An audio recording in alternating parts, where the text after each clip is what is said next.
السلام علیکم۔ تو دوستو آج آپ کا بھائی پھر ایک نئے اسلامک بیان کے ساتھ آپ کے پاس آ گیا۔ تو دوستو اگر آپ ہمارے چینل پہ نئے آئے ہو تو آپ ہمارے چینل کو سبسکرائب کریں اور بیل آئیکن بھی دبا دیں تاکہ ایسی اسلامک سوال جواب اور اسلامک بیان کی ویڈیو آپ تک سب سے پہلے پہنچ سکے۔ تو دوستو آئیے ویڈیو شروع کرتے ہیں۔ السلام علیکم ورحمۃ اللہ وبرکاتہ، نحمده ونصلي على رسوله الكريم، أما بعد، فقال الله تبارك وتعالى في القرآن المجيد والفرقان الحميد، فأعوذ بالله من الشيطان الرجيم، بسم الله الرحمن الرحيم، واعتصموا بحبل الله جميعا ولا تفرقوا۔ آبرو باقی تیری ملت کی جمعیت سے تھی، جب یہ جمعیت گئی دنیا میں رسوا تو ہوا، فرد قائم ربط ملت سے ہے تنہا کچھ نہیں، موج ہے دریا میں اور بیرون دریا کچھ نہیں۔ محترم بزرگ اور دوستو، ایک ہوں مسلم حرم کی پاسبانی کے لیے نیل کے ساحل سے لے کر تا بقا کے کاشگر۔ معزز حاضرین، سامعین اکرام، حمد و صلات کے بعد میں نے قرآن کریم کی ایک مختصر سی آیت آپ حضرات کے سامنے تلاوت کی، جس میں باری تعالیٰ نے تمام امت کو متحد رہنے کا حکم دیا ہے اور اس کا طریقہ بھی بتلایا ہے، اور اسی کے ساتھ ساتھ افتراق اور انتشار سے بچنے کی تاکید بھی فرمائی ہے۔ دوستو، اتفاق اور اتحاد دنیا میں انسانی معاشرے کی سب سے بڑی دولت ہے۔ ہر مکتبہ فکر اور ہر مذہب کے لوگ اس کی دعوت دیتے ہیں، یہاں تک کہ سیاسی پارٹیاں بھی اتحاد اور اتفاق کا نعرہ دے کر ہی ووٹ حاصل کرنا چاہتی ہیں۔ غور کرنے کا مقام ہے آغاز اتفاق اور اتحاد میں ایسی کون سی قوت کار فرما ہے کہ جس کا ہر مذہب، ہر پارٹی اور ہر شخص استعمال کرنا چاہتا ہے۔ اس حقیقت کو سمجھانے اور بتلانے کے لیے اللہ تبارک و تعالی نے قرآن مجید کے اندر ارشاد فرمایا، وَاعْتَصِمُوا بِحَبْلِ اللَّهِ جَمِيعًا، تم سارے کے سارے متحد ہو جاؤ، اللہ تبارک و تعالی کے رسی کو مضبوط تھام لو اور آپس میں تفرقہ بازی مت کرو۔ اللہ تبارک و تعالی کا یہ حکم بڑی حکمتوں اور مصلحتوں پر مبنی ہے۔ یہ موقع نہیں ورنہ میں تفصیل سے اس موضوع پر روشنی ڈالتا۔ خلاصہ یہ ہے کہ اتفاق اور اتحاد اور ترقی اور کامیابی کی ہر راہ کی کنجی اتفاق اور اتحادی ہے، کیونکہ اتفاق اور اتحادی کے ذریعے سے قوم کو عروج حاصل ہوتا ہے، اتحاد اور اتفاق کے ذریعے سے جہاد کیا جا سکتا ہے، اتفاق اور اتحادی کے ذریعے سے غیر قوموں پر رعب اور دبدبہ حاصل ہو سکتا ہے۔ اتفاق اتحادی ہی تبلیغ دین کا بہترین ذریعہ ہے، اتفاق اور اتحاد ہی سکون اور راحت کی زندگی بخشتا ہے، اتفاق اور اتحادی ایک دوسرے کی ہمدردی اور خیر خواہی کا جذبہ بیدار کرتا ہے۔ غرض یہ ہے کہ اتفاق اور اتحادی انسانی سماج اور معاشرے اور ملک کی تعمیر میں کلیدی کردار ادا کرتا ہے۔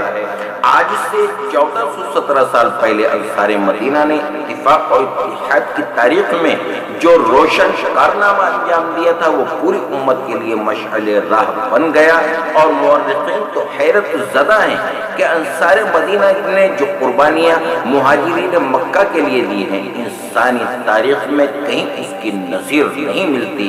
یقیناً وہ امت مسلمہ کی اتفاق اور اتحادی کا نتیجہ تھا، لیکن آج پوری دنیا میں امت مسلمہ ذلیل و خوار ہو رہی ہے، ہر طرف سے اسے طعن و تشویش کی جا رہی ہے۔ 313 اندھیرے میں اجالا کر گئے، اب کروڑوں پہ بھی آ پڑا مشکل ہے کام۔ ہر ملک میں سینکڑوں نہیں کروڑوں کی تعداد میں مسلمان موجود ہیں، پھر کوئی بھی روب اور دبدبہ نہیں، کوئی عزت اور وقار نہیں۔ اگر جائزہ لیا جائے تو خلاصہ یہی نکلے گا کہ ہمارے اتحاد اور اتفاق کا شیرازہ بکھر گیا ہے۔ پوری امت ذات پات، رنگ و نسل، قبیلہ اور خاندان کی لڑائی میں مصروف نظر آتی ہے۔ ہر قبیلہ اور ہر برادری خود کو بلند نسب اور بلند منصب ثابت کرنے میں اپنا وقت صرف کر رہی ہے۔ ایسا لگتا ہے شاید جنت کے حصول کا یہی واحد راستہ ہے اور اللہ کی رضامندی محض ذات برادری کے نام پر ہی حاصل ہو سکتی ہے۔ نعوذ باللہ من ذالک۔ دوستو، یہ حال صرف عوام کا نہیں بلکہ خواص تو اس کے سرغنہ ہے۔ اگر عالمی پیمانے پر آپ غور کریں تو پھر بات دور جاتی ہے۔ بس اپنے ملک اور اپنے ہمسایہ ملک کا جائزہ لے لیجیے تو اندازہ ہو جائے گا کہ ہمارے یہاں تو ذات پات اور قبیلہ اور خاندان کی ایسی آگ لگی ہے کہ دنیا اور دین دونوں کو اس نے بھسم کر دیا ہے۔ چنانچہ سیاسی منظرنامہ پیش کرنے کی ضرورت نہیں۔ آج ہر پارٹی ذات پات کی بنیاد پر کامیاب ہونا چاہتی ہے۔ دوسری ذات والوں کے لیے ان کا رویہ سخت ہوتا ہے، یہاں تک انہیں ایذا پہنچانے اور ان کا مال لوٹنے یا قتل کر دینے سے بھی گریز نہیں کیا جاتا۔ اور دینی امور کا حال تو اس سے بھی ابتر ہے۔ مساجد ذات پات کے نام سے تعمیر ہو رہی ہیں۔ ائمہ کرام کا تقرر تقوی اور طہارت پر نہیں بلکہ ذات پات کے نام پر ہو رہا ہے۔ مدارس اسلامیہ ذات پات کے نام سے موسوم ہے۔ تدریسی مشاغل، تصنیفی اور تعلیفی امور ذات پات کے نام سے انجام پا رہے ہیں۔ اگر ہم میں سے ایک دوسرے کے لیے حسد و بغض ہے تو محض ذات کی بنیاد پر، اگر جھگڑا ہے تو صرف ذات پات کے عنوان پر، یہاں تک کہ پوری امت مسلمہ تمام کامیابی کے راستے صرف ذات پات کی بنیاد پر ہی کھولنا چاہتی ہے۔ میرے بزرگ اور بھائیو، اللہ کے یہاں اس کی کوئی اہمیت نہیں، بلکہ وہاں تو تقوی اور طہارت اور پرہیزگاری کو سامنے رکھ کر فیصلے کیے جاتے ہیں۔ قرآن حکیم میں باری تعالیٰ نے ارشاد فرمایا ہے، یا ایھا الناس انا خلقناکم من ذکر و انثی وجعلناکم شعوبا وقبائل لتعارفوا ان اکرمکم عند اللہ اتقاکم ان اللہ علیم خبیر۔ اے لوگو، ہم نے تم کو ایک مرد اور عورت سے پیدا کیا ہے اور تمہارے درمیان قبیلہ اور خاندان صرف تعارف اور شناخت کے لیے بنائے ہیں۔ اللہ کے نزدیک تم میں باعزت اور صحیح مسلمان وہ ہے جو تقوی میں سب سے زیادہ بڑھا ہوا ہے۔ اللہ پاک ہر ڈھکی چھپی بات کو جاننے والے ہیں۔ علامہ اقبال مرحوم نے بھی امت مسلمہ کے منتصر شیرازے کو متحد کرنے کی اپنے الفاظ سے کوشش کی ہے اور اچھوتے انداز میں امت کو بہترین نصیحت کی ہے۔ منفعت ایک ہے، اس قوم کی نقصان بھی ایک ہے، سب کا نبی، دین بھی، ایمان بھی ایک، حرم پاک بھی، اللہ بھی، قرآن بھی ایک، کچھ بڑی بات ہی ہوتے جو مسلمان بھی ایک۔ دوستو، غور کا مقام ہے اگر اللہ کی دی ہوئی عقل کو ہم ذرا بھی کام میں لائیں اور ٹھنڈے دل سے غور کریں کہ جب ہمارا دین ایک، خدا ایک ہے، قرآن ایک ہے، رسول ایک ہے، مرنا جینا ایک ہی طرح کا ہے، خلقت اور پیدائش بھی ایک ہی انداز کی ہے، رفتار اور گفتار بھی ایک ہی جیسی ہے، رگوں میں خون بھی ایک ہی طرح کا دوڑتا ہے، خوشی، غم، رنج اور علم کا احساس بھی ایک ہی طرح کا ہے، تو پھر یہ رنگ و نسل، قومیت اور برادری اور ذات پات کا واویلا کیوں ہے؟ غریبی اور امیری کے فرق سے یہ دوری کیوں ہے؟ جبکہ دین محمدی میں اس سے کہیں اور کسی گوشے میں بھی ہرگز کوئی گنجائش نہیں ہے۔ دوستو، یہ آئینہ مذہب اسلام کی بے مثال تعلیمات کا، جس میں رنگ و نسل، غریبی اور امیری کوئی معنی نہیں رکھتی۔ ایک شخص جو مسلمان ہے، تقوی، طہارت اور پاکیزگی اس کے اوصاف میں سے ہے۔ اللہ کی نظر میں ایسے بندے کی جو عزت اور مقام ہے وہ کسی دولت مند، جائیداد والے یا حسن و جمال والے کا ہرگز نہیں، کیونکہ مذہب اسلام میں تقوی اور پرہیزگاری عزت اور ذلت کی بنیاد ہے۔